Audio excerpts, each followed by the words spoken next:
This is the newest Dragon Ball Multiverse Special story, and it is a continuation of the story where the Saiyans end up banding together under Bardock's rule after Bardock usurps King Vegeta, and he uses his premonition abilities to know exactly when Frieza's gonna come and attack Planet Vegeta. So he gathers all the Saiyans, he musters all of them up, and they commit a huge plan to all transform into great apes, and they all attack Frieza's ship at once before Frieza is able to transform into his second or even third form. He's still in his first form, and they attack him. Then he dies, and this is the continuation of that story, and let me tell you, it is wild.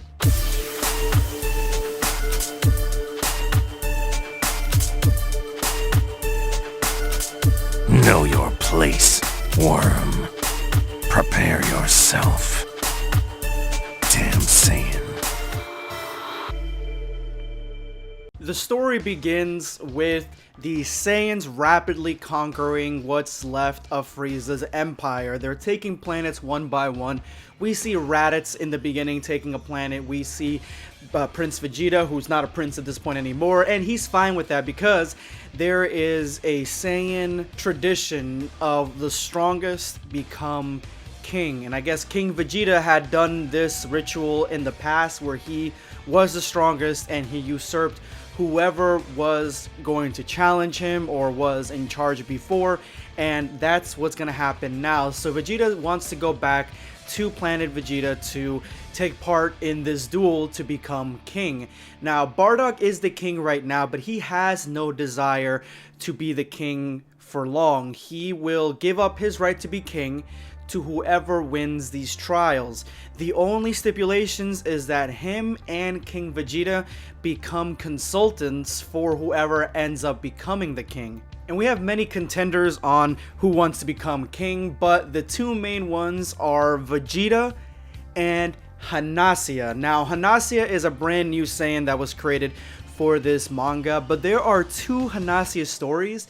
There's this one and there's another one, another fanfic story that takes place in Dragon Ball Multiverse that happens thousands of years ago, and I will cover this story in the future, but for today I'm going to stick with this one. And Hanasia wants to be queen, and she challenges Vegeta to a duel in order to make her wish come true. Now Bardock says, hey, do not kill Vegeta. That's his only stipulation to her, and Hanasia obliges, and the fight ends very much in the way that you would think, with Hanasia beating Vegeta because she is far stronger, she is far older, and Vegeta is still a child. So she ends up beating Vegeta, and she becomes the queen of all Saiyans. Now the next panel is by far my favorite one, and it has the Ginyu Force facing off against Cooler's men from the Cooler Special, and I just really like this because it shows the internal workings of both Cooler and Frieza's military, and the Ginyu Force is fiercely loyal to Frieza even though he's dead, but Cooler's men are either a little bit stronger or maybe they have more resolve and they're better prepared. Either way, they end up winning and killing the entire Ginyu Force. Now, Salza wants to continue conquering planets around that region, the ones that were taken by the Saiyans. Apparently, he's powerful enough to do that on his own, and Cooler's like, no, bring it back. We gotta bring back our forces because we're having rebellions now too. Now that they've seen one of the Frost Demons die, they think that I can die. So he pulls them all back, and that's basically the reason that the Saiyan Empire is able to expand so fiercely, because a few years after this, the Saiyan Empire is across the universe. And it isn't better than Frieza, actually. It is a far more savage place than it was before, because instead of having one cruel tyrant controlling the universe, now you have thousands upon thousands of individual warlords that don't really work together and don't work cohesively. And this is something that Bardock and the former King Vegeta are talking about at length, that Saiyans do not form very cohesive armies because they're extremely individualistic. And so in this panel we have Goku looking all adorable with his brand new Saiyan armor. This is brand new Saiyan armor that was created specifically for the Saiyan Empire. And they even have a throwaway line. I'm sorry guys, the ones who love Gine, but they have a throwaway line here where Gine died apparently on a mission on a different planet trying to conquer it. So she's dead in this universe. R.I.P. Gine.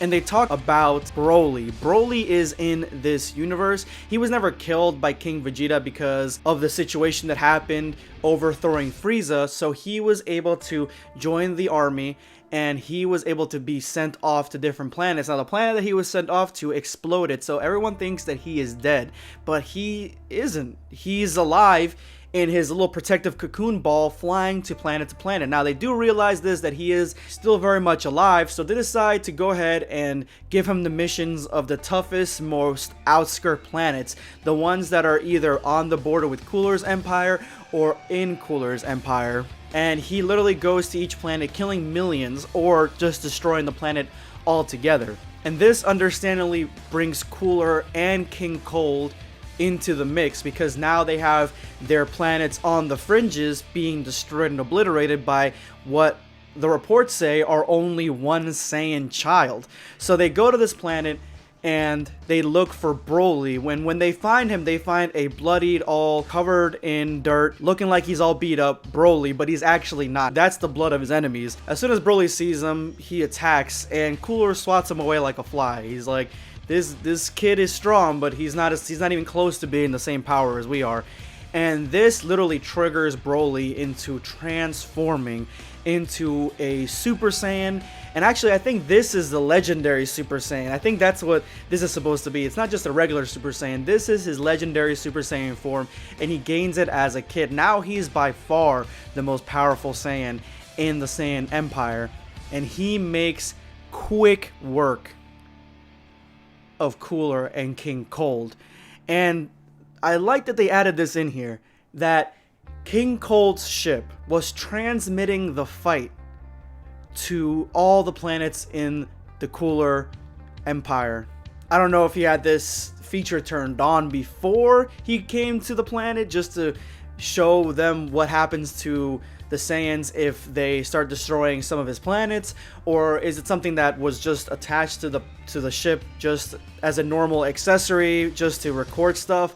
But everybody sees in the Cooler Empire that King Cold and Cooler died to a Saiyan child, and this understandably is going to send shockwaves through that empire, and that's going to be a lot more rebellions, and then that's a lot more territory for the Saiyan Empire to gobble up. Now, of course, the Saiyan Command also sees this footage, and they are understandably worried. Vegeta is old enough now where he's around the same age that he was back in the Saiyan Saga, and he's understandably worried about the legendary Saiyan, but they think that maybe just keeping him out into the fringes, letting him do whatever he wants, maybe that's better than just having to deal with him closer to the central Saiyan planets. So Broly continues to do what Broly does, and the ending of this chapter has Vegeta ready to challenge Hanasia again for kingship. Actually, as I was recording this, a new page was added to this manga to keep it going, and I'll cover more of it as it comes out in chunks, but I wanted to add this, that Broly ends up coming back, and it's years later because Broly is an adult, and Hanasia welcomes him back, but Broly defies her for her throne, and of course she's like, that's to be expected because that's their custom, that's their way.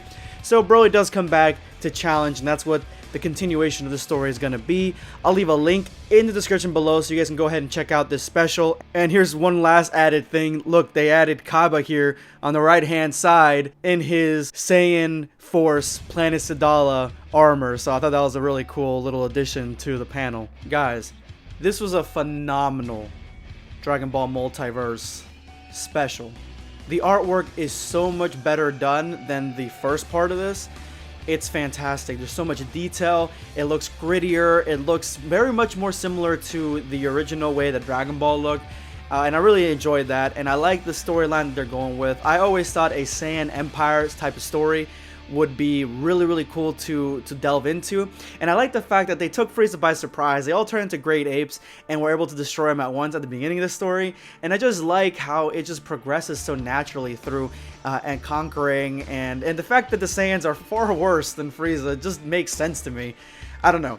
But let me know in the comment section below what you guys thought of this fan-made manga. And actually, I'm curious. Also, let me know what your favorite special from Dragon Ball Multiverse is, or what your favorite story arc is from any of the chapters. Because I thought I liked the one where the Namekian absorbs every Namekian to fight Frieza. I thought that was my favorite one, but I think this one is my favorite one. Anyway, guys, this is Blackscape, signing off.